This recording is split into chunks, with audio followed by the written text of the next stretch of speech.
सरजागी प्रथा किससे संबंधित है? इसका मराठा भूराज प्रथा से। मराठा काल के में सरजामी प्रथा भूराज प्रशासन से संबंधित है। इस काल में मराठा जागीरदारों को सरजामी भूमि उनके निवारण के लिए प्रदान की जाती थी। निम्नलिखित में से कौन भूमि उत्पादन पर लगने वाले कर का इंगित करता है? ऑप्शन नंबर डी हो जाएगा। 1 खराज, उर्स, मोताई।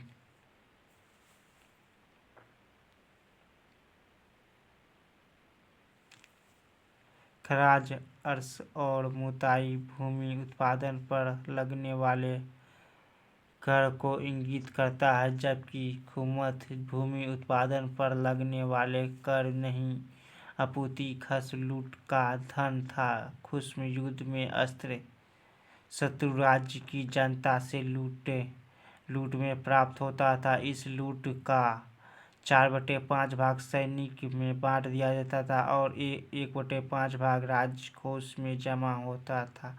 किंतु अलाउद्दीन खिलजी और मोहम्मद बिन तुगलक ने 4/5 भाग राजकोष दिया और 1/5 सैनिकों में बांट दिया। सिकंदर लोदी ने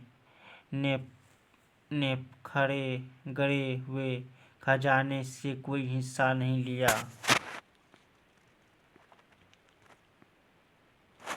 किस सुल्तान ने जमीन में फसल उगाने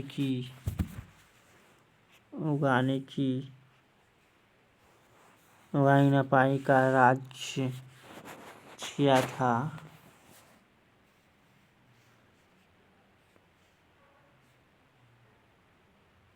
ये किया था अलाउद्दीन खिलजी ने किया था। ठीक है।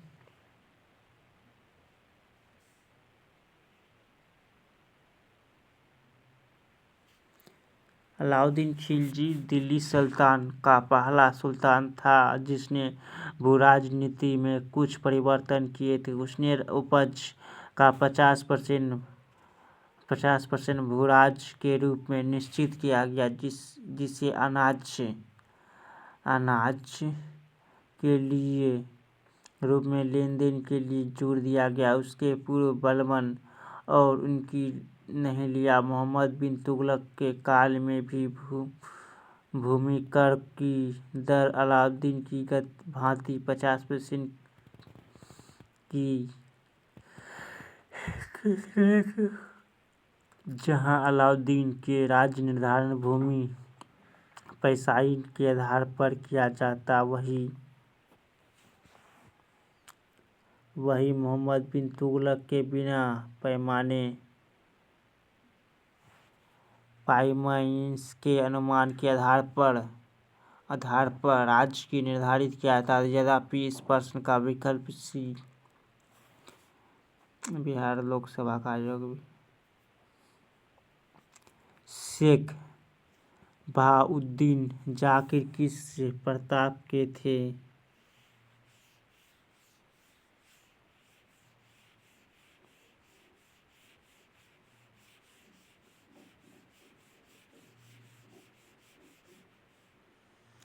ऑप्शन ए हो जाएगा। ठीक है। भारतवर्ष में सुराहादारीवादी प्रवर्तक शेख बहाउद्दीन जाकिर या 1182 से 1262 ईस्वी से प्रारंभ हुआ। सूफियों के इस संप्रदाय में शेख रुद्दीन अब्दुल फतह और शेख उद्दीन सुर्ख आदि किए इस संप्रदाय के संत सुखमय जमीन पर बलिदान देते थे। धन और संपत्ति को साधन में बाधक नहीं मानते थे। इन शासकों में से किसने अपनी सैन्य टुकड़ियों को 250 एवं 500 के इकाई में विभाजित कर दिया गया था। ये क्या था? इसमें कोई नहीं होगा, ठीक है। इसका आंसर क्या देख लेते हैं।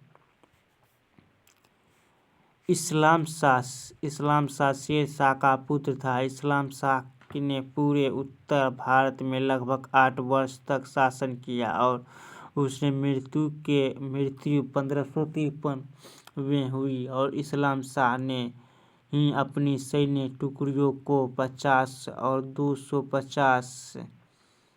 150 और 500 की इकाई में विभाजित किया जाता। संभवतः शेर शाह के समय में सैन्य विभाजन की प्रणाली प्रचलित थी और इज्जत बिहार का लोक सेवा आयोग में स्पष्ट।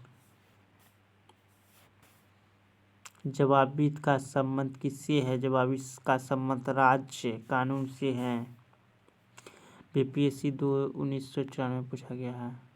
जवाबीत का संबंध राज्य के कानून से था। सुल्तान काल के सिक्के टाका,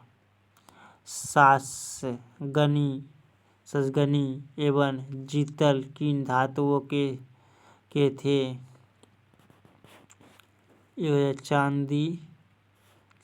चांदी तांबा। सुल्तान काल में टाका चांदी एवं जीतल तांबे का बना होता था। ये दोनों सिक्के इल्तुतमिश द्वारा प्रचलित किए गए। ससगनी भी चांदी का सिक्का था। टाका एवं जीतल का 148 का था। भारत में कागज का प्रयोग कब से प्रारंभ हुआ?